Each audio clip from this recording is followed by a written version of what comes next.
What's up everyone? Today's video I'm going to be addressing something that if you have an E-fan and your truck is newer than a 2012, so 2013 and up, and you have a V8 and you put a V6 E-fan in your truck, this is probably going to look pretty familiar to you, where basically the wire harness is not long enough to reach up here where it would normally reside in this section here, and your harness a little bit too short. So a lot of guys will do this where they'll zip tie it and call it good, but at the same time you end up having this gaping hole. I'll show you guys here in the back of your heat shroud or your shroud for your fan. So what we're gonna do today is, you can basically see, if you look down here, there's the harness, it runs in behind there, but you can see it does this big loop behind the part of the frame here. So it basically goes around in a big loop here. It goes down and around like this, forming a U shape. And so there's a couple zip ties. There's one here and another one there. And if we free those, we can basically raise the U and give us enough slack to tie it in up here and not have this kind of Mickey Mouse situation here. So let's go ahead, and I'm gonna go and trim those two zip ties. It's kind of hard for me to get the camera in here, but basically if you guys look immediately down here, hopefully we can, let me try to show you guys this. There's a zip tie holding right here.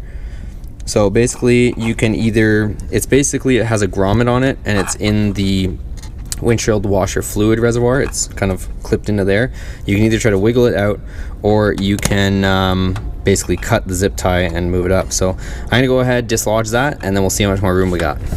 All right, so just with that one tie removed, you can see that we basically have a lot more slack already, and we're about halfway there to being able to plug it in up top.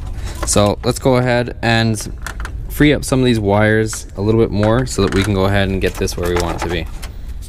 Okay, so you guys should be able to see this a little bit better. Basically, there is the tie strap in question right there.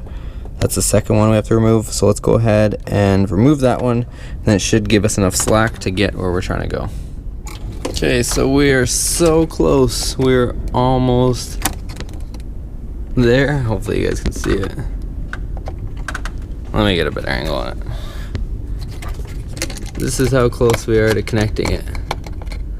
It is like an inch or two away. So the last thing is, you can see right there, there's a clip holding the wire harness in. So I'm gonna remove that one so that we can basically pull that loop up behind this frame rail, and that should give us tons.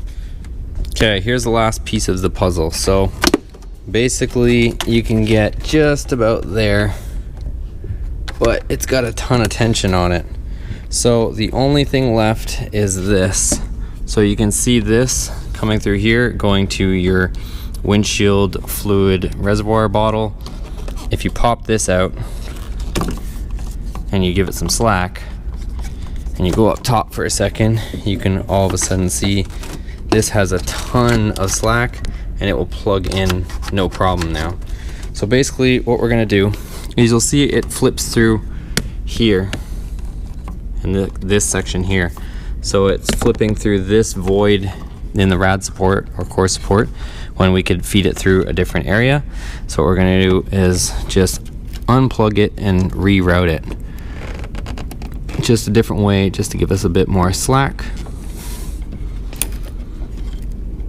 So we'll wiggle the hose off of the pump, since it's going through here also. Okay, so that's pretty much off. We're going to be quick with that because it's going to naturally drain. And then we are going to take off this clip. So we'll squeeze this, pop this off. You might want a friend to help you. Basically, you're going to plug this for a second, and then you're going to flip this around the back. So let me show you where we're going to bring it out.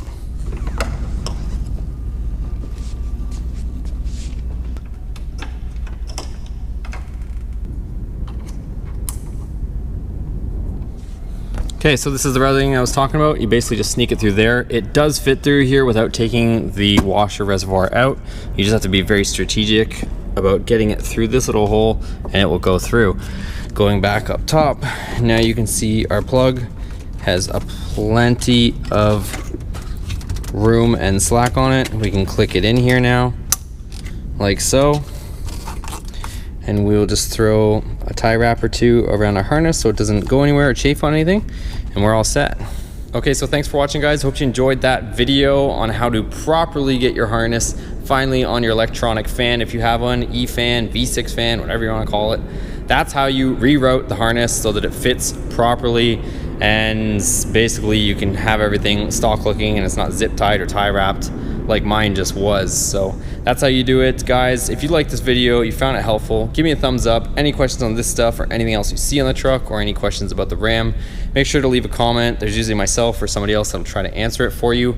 Make sure if you guys are on Instagram, you check out the Instagram page too. It's the same spelling as the channel, Boosted Motorsports. But as always, guys, wherever you guys want to follow along is cool with me. Make sure you're subscribed. A lot of content. We've covered a lot already, so make sure you check out the other videos too. So thanks again, guys. We'll see you on the next video. Take care.